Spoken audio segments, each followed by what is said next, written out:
The Indian Mutiny of 1857, also known as the Sepoy Mutiny or the First War of Indian Independence, was a major uprising that took place in India during the rule of the British East India Company.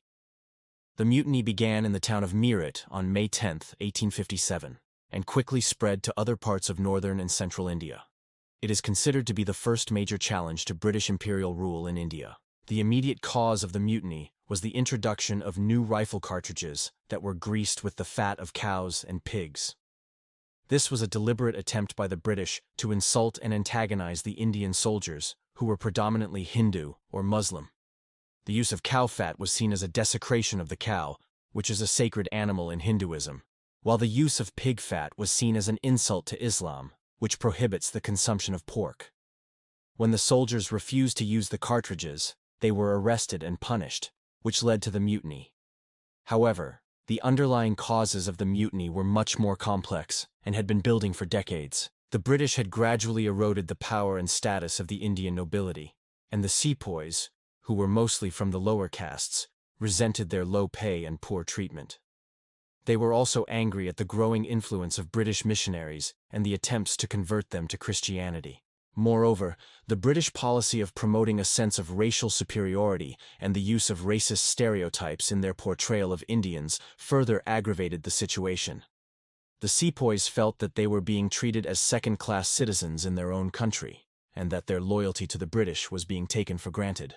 The mutiny began in the town of Meerut on May 10, 1857, when a group of sepoys from the 3rd Native Infantry Regiment, after being provoked by rumors of the cartridges being greased with beef fat, refused to accept them. When their commanding officers tried to force them to use the cartridges, the soldiers instead turned their guns on them and killed several officers. The news of the mutiny spread like wildfire, and soon other regiments in Meerut joined the rebellion. The mutineers then marched on Delhi, where they raised the banner of the last Mughal emperor, Bahadur Shah Zafar, and proclaimed him the emperor of a new Indian revolt. The British were caught off guard by the speed and intensity of the mutiny. The regular British army was not large enough to put down the rebellion, so the British government was forced to recruit troops from other parts of the empire, including from among the Sikhs and the Gorkhas. After a long and bloody struggle, the mutiny was eventually put down by the British. However, it had a profound impact on the history of India and the British Empire. The mutiny led to the end of the British East India Company's rule in India, and the direct annexation of India into the British Empire. It also led to significant changes in the British attitude towards India and the Indians.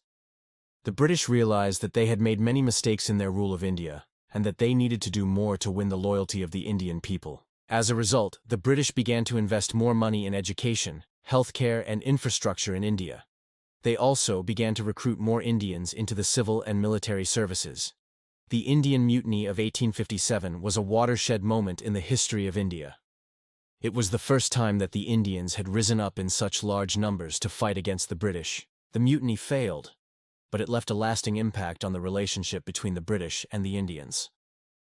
It is remembered as a symbol of Indian nationalism and the struggle for independence, and it continues to be celebrated in India as a heroic chapter in the country's history.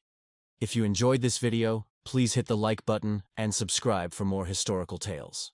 Thank you for watching, and I'll see you next time.